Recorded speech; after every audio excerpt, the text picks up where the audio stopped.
Modifier নিয়ে যাদের মাথা ব্যথা, আজকের ভিডিওটা সম্পূর্ণরূপে তাদের জন্য। আজকের এই ভিডিওটা যদি কোনো স্টুডেন্ট খুব ভালো করে দেখে, মডিফায়ারের যার যেখানে যে সমস্যা আছে সকল সমস্যা পানি হয়ে যাবে।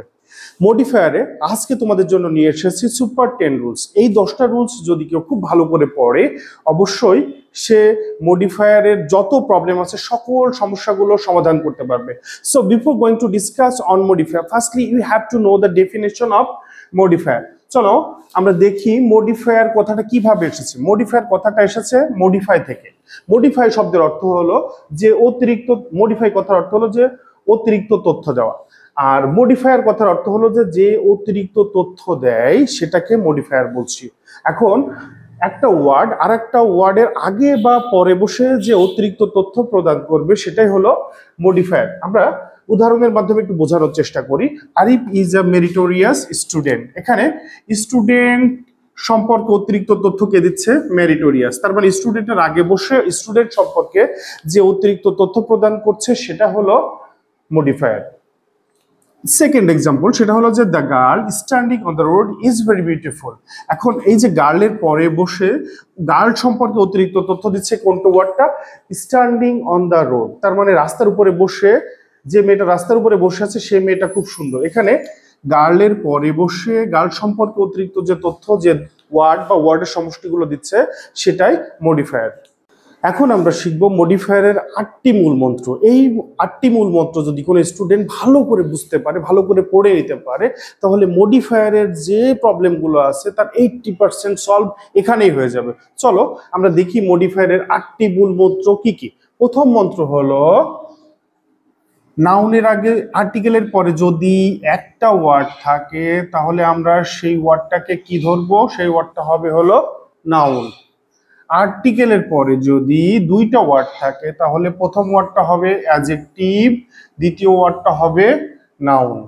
আর্টিকেলের পরে যদি তিনটা ওয়ার্ড থাকে তাহলে প্রথম ওয়ার্ডটা হবে অ্যাডভার্ব, দ্বিতীয় ওয়ার্ডটা হবে অ্যাডজেক্টিভ, তৃতীয় ওয়ার্ডটা হবে নাউন। আচ্ছা, 4 নম্বরটা আমরা বলি, সেটা হলো যে অ্যাডভার্ব। আমরা কথা বলছি অ্যাডভার্ব নিয়ে। তার মানে ভার্বকে যে ওয়ার্ডটা মডিফাই করতে পারে সেই ওয়ার্ডটা হলো একমাত্র ক্ষমতা যার, সেটা হলো যে অ্যাডভার্বের। তার মানে ভার্বের আগে বসেও যে ওয়ার্ডটা মডিফাই করবে সে হলো অ্যাডভার্ব, ভার্বের পরে বসেও যে ওয়ার্ডটা মডিফাই করবে সেটা হলো অ্যাডভার্ব। চল আমরা পরেরটায় যাই। পরেরটা হলো দুইটা নাউন যদি পর পর বসে তাহলে প্রথম নাউনটাকে আমরা কি বলছি? নাউন অ্যাডজেক্টিভ বলছি। কি বলছি? নাউন অ্যাডজেক্টিভ বলছি। পরেরটা অ্যাডজেক্টিভ নাউনের আগে, সরি, নাউনের অ্যাডজেক্টিভ বসবে নাউনের আগে। তার মানে হলো কোনো নাউনের আগে যদি যদি যে ওয়ার্ডটা বসবে সেটা হলো অ্যাডজেক্টিভ। আচ্ছা, পরেরটা হলো প্রিমডিফাই দ্য নাউন। এই কথার অর্থ কি? এই কথার অর্থ হলো যে নাউনকে মডিফাই করতে পারে একমাত্র একজন ব্যক্তি, সেই ব্যক্তির নাম হলো অ্যাডজেক্টিভ। Premodify the adjective. অ্যাডজেক্টিভকে মডিফাই করতে পারে একমাত্র ব্যক্তি, সেটা কে? সেটা হলো অ্যাডভার্ব। এই যে 8টা রুলস, এই 8টা রুলস তোমাদের এখনই আমি মুখস্থ করে নিতে বলবো যদি তোমরা মডিফায়ারে ভালো করতে চাও। এখন আমরা জানবো মডিফায়ার কত প্রকার। আমরা ইংরেজি গ্রামারে সাধারণত 2 ধরনের মডিফায়ার খুঁজে পাই। একটা হলো প্রি মডিফায়ার আর একটা হলো পোস্ট মডিফায়ার। প্রি মডিফায়ার কথার অর্থ হলো যে শব্দ বা শব্দ সমষ্টি কোনো শব্দের আগে বসে সেই শব্দ সম্পর্কে অতিরিক্ত তথ্য প্রদান করবে সেটাকে প্রি মডিফায়ার বলছি। যেমন রহিম ইজ আ গুড বয়। এখানে যদি বয় সম্পর্কে অতিরিক্ত তথ্য যদি গুড দিই তাহলে বয় সম্পর্কে অতিরিক্ত তথ্য দিল যে ওয়ার্ডটা, সেটা হলো প্রি মডিফায়ার। এখানে প্রি মডিফায়ার হলো গুড। আর পোস্ট মডিফায়ার হলো কোনো ওয়ার্ডের পরে বসে সেই ওয়ার্ড সম্পর্কে যে অতিরিক্ত তথ্য প্রদান করবে সেই শব্দ বা শব্দগুচ্ছকে আমরা পোস্ট মডিফায়ার বলছি। যেমন Rahim a student of class 7 is a good boy. এখানে রহিম সম্পর্কে অতিরিক্ত তথ্যটা কি দিল? A student of class 7। এটা হচ্ছে যে রহিম সম্পর্কে রহিমের পরে বসে অতিরিক্ত তথ্য দিল, সেটাকে বলছি আমরা পোস্ট মডিফাই। এখন আমরা শিখবো কোন কোন ওয়ার্ড বা ফ্রেজগুলো প্রি মডিফায়ার হিসেবে প্রি মডিফায়ারে বসে। তোমরা স্ক্রিনে দেখতে পাচ্ছ আমি কিছু সাংকেতিক কোড লিখেছি, যে কোডগুলো দিয়ে আমরা সহজে বুঝতে পারবো যে কোন কোন ওয়ার্ডগুলো প্রি মডিফায়ার হিসেবে মডিফায়ারে বসছে। যেমন adjective, adverb, present participle, past participle, positive, compound, intensifier, determiner, quantifier এবং নাউন অ্যাডজেক্টিভ। এই ওয়ার্ডগুলো সাধারণত প্রি মডিফায়ার হিসেবে মডিফায়ারে বসে। এবার আমরা জানবো কোন কোন ওয়ার্ড বা ফ্রেজগুলো পোস্ট মডিফায়ার হিসেবে বাক্যে বসে। এবারও তোমরা স্ক্রিনে দেখতে পাচ্ছ আমি কিছু সাংকেতিক কোড লিখেছি, যে কোডের মাধ্যমে আমরা মনে রাখার চেষ্টা করব যে কোন কোন ওয়ার্ড এবং ফ্রেজগুলো পোস্ট মডিফায়ার হিসেবে বাক্যে বসে। যেমন adjective, adverb, appositive, present participle, past participle, phrase, relative pronoun এবং রিলেটিভ ক্লজ। এই ওয়ার্ডগুলো বা এই ফ্রেজগুলো সাধারণত পোস্ট মডিফায়ার হিসেবে বাক্যে বসে।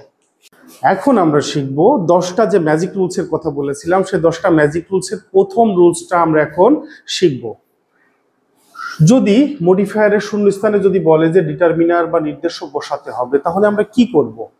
আচ্ছা, সেক্ষেত্রে আমি দেখো স্ক্রিনে কয়েকটা সাংকেতিক চিহ্ন লিখেছি, 5টা, PADQN। এই 5টা সাংকেতিক চিহ্নই হলো ডিটারমিনার, 5টা ডিটারমিনার। একটা হলো পিতে পজিটিভ, এতে আর্টিকেল, ডিতে ডিস্ট্রিবিউটিভ, কিউতে কোয়ান্টিফায়ার, এনে নাম্বার। এই 5টা ডিটারমিনারে ইউজ করে আমরা ডিটারমিনারের সকল প্রবলেম সলভ করব।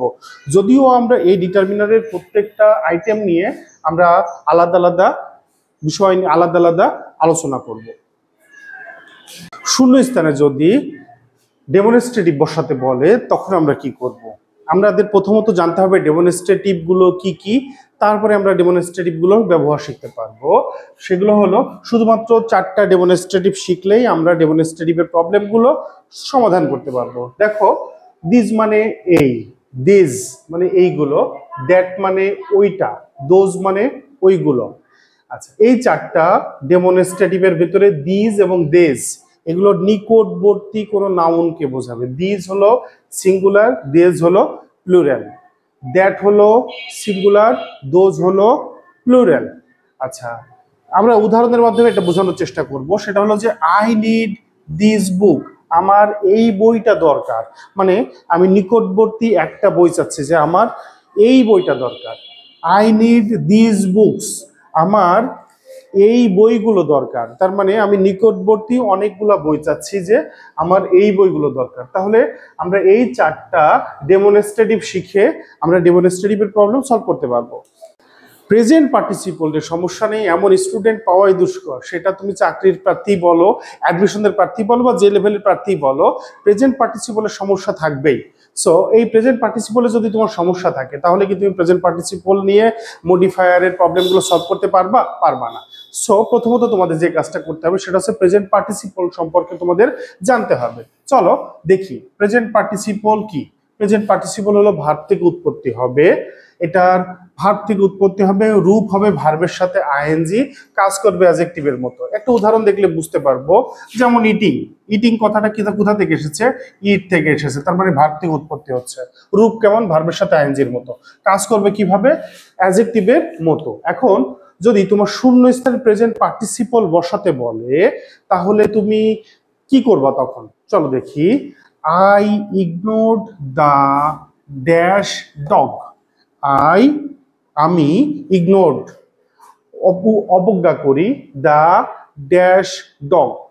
আমি কোনো একটা মানে কেমন কুকুরকে আমি অবজ্ঞা করি। এখানে যদি আমি বলি যে বার্কিং ডগ, তাহলে কি হচ্ছে? বার্ক মানে ঘেউ ঘেউ করা, আর বার্কের সাথে আইএনজি দিলে এটা কি হচ্ছে? প্রেজেন্ট পার্টিসিপল হচ্ছে। তার মানে এই যে ডগের আগে বসে ডগ সম্পর্কে অতিরিক্ত তথ্য দিল, কেমন কুকুর? ঘেউ ঘেউ করা কুকুর। দ্বিতীয়টা দেখো, I saw a boy dash a bicycle. যদি বলে তাহলে এই বয় সম্পর্কে অতিরিক্ত তথ্য দিবে, তাহলে কিরকম বলবো? কেমন কেমন ছেলে? যে বাইসাইকেল চালাচ্ছে এরকম ছেলে। তাহলে আমরা উত্তরটা কি দিতে পারি? Riding bicycle. তাহলে বয়ের পরে বসে বয় সম্পর্কে অতিরিক্ত তথ্য দিচ্ছে। এটার রূপ কেমন? ভার্বের সাথে আইএনজি। কাজ করছে কার মতো? এই যে নাউন সম্পর্কে অতিরিক্ত তথ্য দিচ্ছে। নাউন সম্পর্কে অতিরিক্ত তথ্য কারা দেয়? নাউন সম্পর্কে অতিরিক্ত তথ্য সেই ব্যক্তি দেয় যে হলো অ্যাডজেক্টিভ। শূন্যস্থানে যদি পাস্ট পার্টিসিপল বসাতে বলে তখন আমরা কি করব?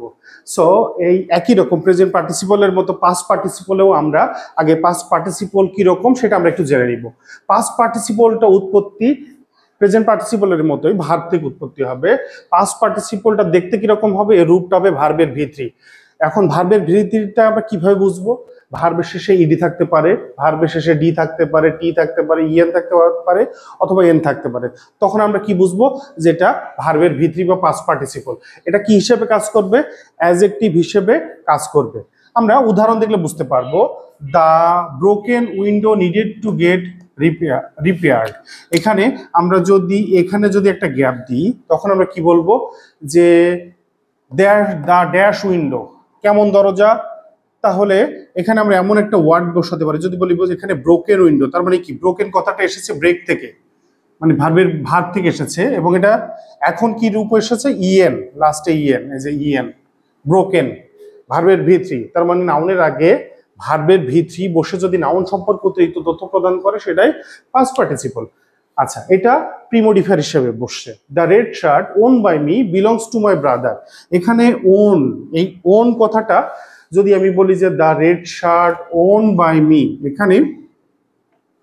এখানে ওন হলো যে রেড শার্টের পরে বসে পোস্ট মডিফায়ার হিসেবে পাস্ট পার্টিসিপল হিসেবে কাজ করছে। পোস্ট মডিফায়ারে পাস্ট পার্টিসিপলের হিসেবে কাজ করছে। সো এইভাবেই আমরা পাস্ট পার্টিসিপলের এই প্রবলেমগুলো সলভ করতে পারি। এখন আমরা শিখব যে শূন্যস্থানে যদি ইনফিনিটিভ বসাতে বলে তাহলে আমরা সেই ইনফিনিটিভ কিভাবে বসাবো বা এই প্রবলেমটা আমরা কিভাবে সলভ করব। আমরা জানি ইনফিনিটিভ কথাটার অর্থ হলো যে টু প্লাস ভার্ব। তার মানে ইনফিনিটিভ যদি বলে তাহলে আমরা বলবো যে সেখানে টু প্লাস ভার্ব বসবে। আমরা উদাহরণ দেখি। আমরা যদি বলি যে উই রিড, আমরা পড়ি, ড্যাশ দ্য বুক, এখানে বলছে যে শূন্যস্থানে ইনফিনিটিভ ব্যবহার করতে হবে। তখন আমরা কি বলবো? উই রিড, আমরা পড়ি, টু নো, জানতে, দ্য বুক, বইটি জানতে আমরা পড়ি। তার মানে কি? এখানে টু প্লাস ভার্ব বসে কি ইনফিনিটিভ হিসেবে কাজ করছে। এবার আমরা শিখবো যে শূন্যস্থানে যদি অ্যাডভার্ব বসাতে বলে তখন আমরা কি ইউজ করব। আচ্ছা, শূন্যস্থানে অ্যাডভার্ব আমরা আগে জেনে নিব যে অ্যাডভার্ব কাকে কাকে মডিফাই করতে পারে বা কার সম্পর্কে অতিরিক্ত তথ্য দিতে পারে। অ্যাডভার্ব ভার্ব সম্পর্কে অতিরিক্ত তথ্য দিতে পারে, অ্যাডভার্ব সম্পর্কে অতিরিক্ত তথ্য দিতে পারে, অ্যাডভার্ব অ্যাডজেক্টিভ সম্পর্কে অতিরিক্ত তথ্য দিতে পারে। আচ্ছা, এখন আমরা অ্যাডভার্বের কিছু লিস্ট আমরা এখানে দিয়েছি। সেই অ্যাডভার্বগুলো তোমাদেরকে এখনই বলবো যে অ্যাডভার্বগুলো এখনই খাতায় লিখে মুখস্থ করে ফেলো। যেমন very, usually, regularly, slowly, normally, always, ever, never, here, there, once, daily, sometimes, often and seldom. এই যে অ্যাডভার্বগুলো, এই অ্যাডভার্বগুলো সাধারণত সব থেকে বেশি মডিফায়ারে ব্যবহৃত হয়। এই অ্যাডভার্বগুলো অনেক চাকরির পরীক্ষাতেও বিভিন্ন জায়গায় আমি আসতে দেখেছি। সো এই অ্যাডভার্বগুলো খুব মনোযোগ সহকারে মুখস্থ করে ফেলতে হবে। মডিফায়ারের সব থেকে ইন্টারেস্টিং টপিক হলো নাউন অ্যাডজেক্টিভ। নাউন অ্যাডজেক্টিভটা খুবই ইন্টারেস্টিং আমার কাছে মনে হয়, কিন্তু নাউন অ্যাডজেক্টিভ সম্পর্কে তোমাদের সব থেকে সুন্দর ধারণা থাকা উচিত। আচ্ছা, নাউন অ্যাডজেক্টিভ কি আমরা একটু দেখি। পরপর দুটো নাউন যদি থাকে তাহলে প্রথমটাকে আমরা নাউন অ্যাডজেক্টিভ হিসেবে মনে করছি। এখন দেখো, রোড একটা নাউন, অ্যাক্সিডেন্ট একটা নাউন। তাহলে দুটো নাউনের প্রথমটা কি বলবো আমরা? বলতো প্রথমটা আমরা বলবো নাউন অ্যাডজেক্টিভ। রিসার্চ সেন্টার, এখানে রিসার্চ একটা নাউন, সেন্টারও একটা নাউন, তাহলে আমরা প্রথমটাকে নাউন অ্যাডজেক্টিভ ধরবো। সিটি গভর্নমেন্ট, এই সিটি গভর্নমেন্টের প্রথমটাও নাউন অ্যাডজেক্টিভ ধরবো আমরা। আচ্ছা, এবার আমরা যদি বলি যে he is a dash writer, এখানে যদি আমরা বলি যে শূন্যস্থানে নাউন অ্যাডজেক্টিভ বসাতে হবে তাহলে আমরা কি বসাবো? He is a article writer, he is a composition writer, he is a drama writer. অনেকভাবে আমরা অনেক কথা বলতে পারি। তারপরে আমরা এখানে এটা বলতে পারি যে he is a article writer. তার মানে আর্টিকেলও নাউন, রাইটারও নাউন। তাহলে এটা নাউন অ্যাডজেক্টিভ হিসেবে কাজ। শূন্যস্থানে যদি প্রিপজিশনাল ফ্রেজ অথবা ইনফিনিটিভ ফ্রেজের কথা বলে তাহলে আমরা এই প্রবলেমগুলো কিভাবে সলভ করব। চলো দেখি আমরা এই প্রবলেমগুলো কিভাবে সলভ করব। প্রিপজিশনাল ফ্রেজ এটা কিভাবে গঠিত হয়? প্রিপজিশনাল ফ্রেজ গঠিত হয় সাধারণত প্রিপজিশন দিয়ে শুরু হয় এবং নাউন দিয়ে শেষ হয়। এর মাঝে অনেক সময় মডিফায়ারও থাকতে পারে। আচ্ছা, যেমন এখানে অফ দিয়ে শুরু হয়েছে, নাউন দিয়ে শেষ হয়েছে। অফ দিয়ে প্রিপজিশন দিয়ে শুরু হয়েছে, নাউন দিয়ে শেষ হয়েছে। আউট প্রিপজিশন দিয়ে শুরু হয়েছে, নাউন দিয়ে শেষ হয়েছে। আচ্ছা, এবার আমরা যে জিনিসটা শিখবো সেটা হলো যে ইনফিনিটিভ ফ্রেজ বলতে কি বোঝায়। যেমন ইনফিনিটিভ কথার অর্থ হলো যে টু প্লাস ভার্ব, কিন্তু যদি বলা হয় যে ইনফিনিটিভ ফ্রেজ, তখন আমরা জিনিসটা কিভাবে মেনটেন করবো, সেটা হলো যে ইনফিনিটিভ ফ্রেজ কথার অর্থ হলো যে টু প্লাস ভার্ব প্লাস আরো আরেকটা ওয়ার্ড অথবা একের অধিক ওয়ার্ড আমরা বসাবো। যেমন এখানে যদি শূন্যস্থানে বলে যে ইনফিনিটিভ ফ্রেজ ইউজ করতে হবে, তাহলে আমরা কি ইউজ করবো, I went there to see. শুধু টু সি লিখলে এটা ইনফিনিটিভ। এবার যদি বলি ইনফিনিটিভ ফ্রেজ, তাহলে to see the beautiful place. তাহলে এখানে বলছি যে I went there to see, তাহলে টু সি ইনফিনিটিভ, এর সাথে আরো দ্য বিউটিফুল যুক্ত করে নিয়ে আমরা ইনফিনিটিভ ফ্রেজ বানালাম। এটা হলো ইনফিনিটিভ ফ্রেজ। শূন্যস্থানে যদি কোয়ান্টিফায়ার বসাতে বলে, তাহলে আমরা এই প্রবলেমটা কিভাবে সলভ করব। কোয়ান্টিফায়ার সম্পর্কে আগে আমাদেরকে জেনে নিতে হবে যে কোয়ান্টিফায়ার জিনিসটা কি।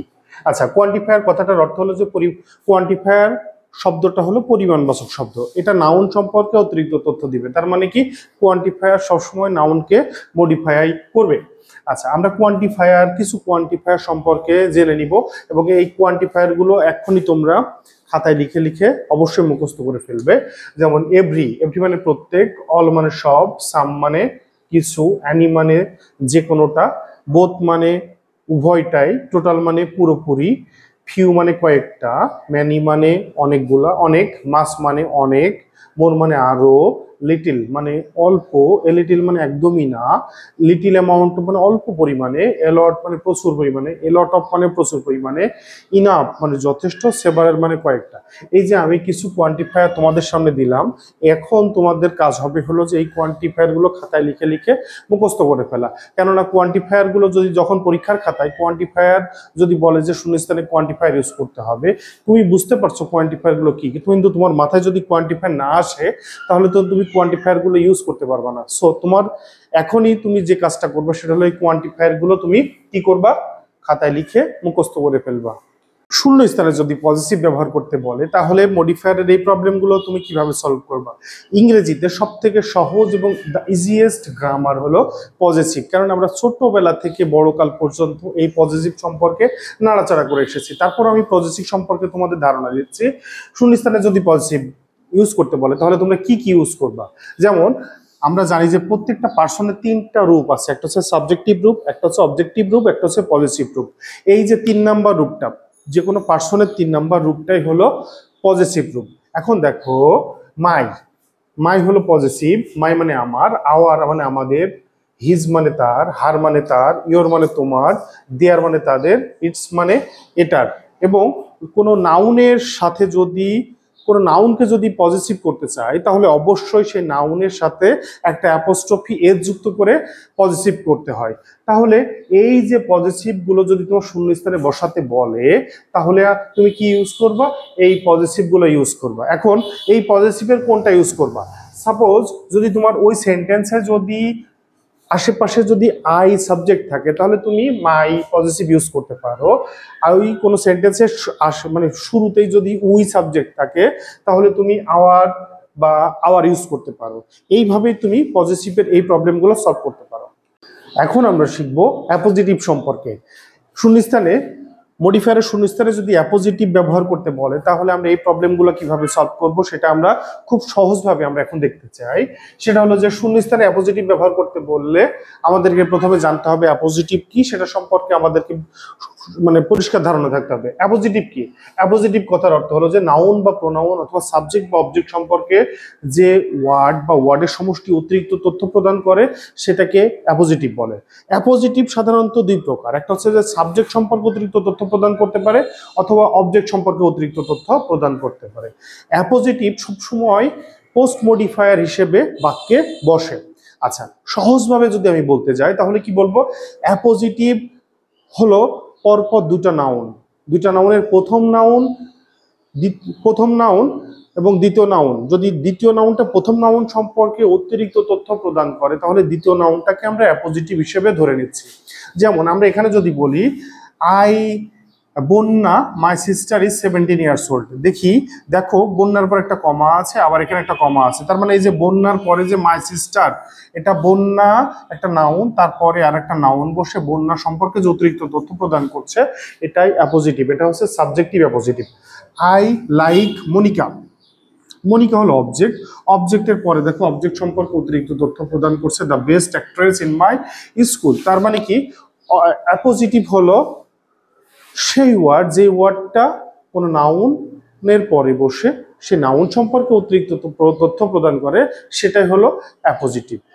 মডিফায়ারের সব থেকে আলোচিত টপিক হলো ইন্টেন্সিফায়ার। যদি শূন্য স্থানে ইন্টেন্সিফায়ার বসাতে বলে তাহলে আমরা কি করব? আর এই ইন্টেন্সিফায়ারের প্রবলেমগুলো সলভ করার আগেই আমরা ইন্টেন্সিফায়ার সম্পর্কে একটু ধারণা নিয়ে নিব।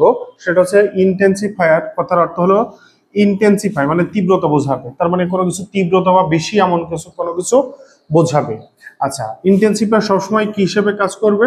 অ্যাডভার্ব হিসেবে কাজ করবে। আমরা কিছু ইন্টেন্সিফায়ারের লিস্ট আমরা দিয়েছি, যেমন রিয়েলি মানে সত্যই, ভেরি মানে খুব, ভেরি মাস মানে খুবই, অ্যাকচুয়ালি প্রকৃতপক্ষে, হাইলি খুব বেশিভাবে, সার্টেনলি নিশ্চিতভাবে, লাউডলি জোরে বা ইয়েভাবে। ঠিক আছে, এই যে ইন্টেন্সিফায়ার গুলো এখনই তোমাদের দায়িত্ব হলো এই ইন্টেন্সিফায়ার গুলো মুখস্থ করা। আচ্ছা, এর সাথে আমি একটু উদাহরণ দিয়ে বোঝাতে চাই, সেটা হলো যে আই ড্যাশ ডিসএগ্রি, তাই তো? আমি তোমার সাথে, আমি হলো অমত পোষণ করি, তার মানে কি? আমি যদি বলি I strongly disagree, I strongly disagree, আমি তোমার সাথে তীব্রভাবে কি করছি? অমত পোষণ করছি। ইট ইজ এক্সট্রিমলি হট, এটা তীব্র গরম, বাংলাদেশে এখন তীব্র গরম। এই যে এই ওয়ার্ডগুলো দিয়ে কোনো কিছু তীব্রতা বোঝাবে সেটাকে আমরা কি বলছি? ইন্টেন্সিফায়ার। ইন্টেন্সিফায়ারের বিপরীত হলো ডাউন টোনার। ডাউন টোনার মানে কি? তীব্রতাটা খুব কম বোঝাবে, সেটা হলো ডাউন টোনার। আর ইন্টেন্সিফায়ার মানে তীব্রতাটা চরম পর্যায়ে পৌঁছাবে। এই যে 10টা বেসিক রুলস মডিফায়ারের, এই 10টা বেসিক রুলস যদি তোমরা সঠিকভাবে এবং সুন্দরভাবে পড়তে পারো তাহলে মডিফায়ারের উপরে আর কোনো সমস্যা থাকবে না ইনশাল্লাহ, এটা আমি আশা করি। তবে এই কথাটা সত্য যে মডিফায়ার সলভ করতে গেলে তোমাকে অবশ্যই ভোকাবুলারির রেঞ্জটা অবশ্যই বাড়াতে হবে, এবং যে জিনিসটা সব থেকে ইম্পর্টেন্ট সেটা হলো যে ইনক্রিজ ইয়োর ভোকাবুলারি লেভেল। সামনের ক্লাসে আমি তোমাদের সামনে আসবো বোর্ড কোশ্চেন সলভ নিয়ে। এই বোর্ড কোশ্চেন সলভ করা দেখানোর পরে আমি তোমাদেরকে একদম পুরোপুরি নিশ্চিত করতে চাই যে তোমাদের আর মডিফায়ারে প্রবলেম হবে না। ধন্যবাদ সবাইকে।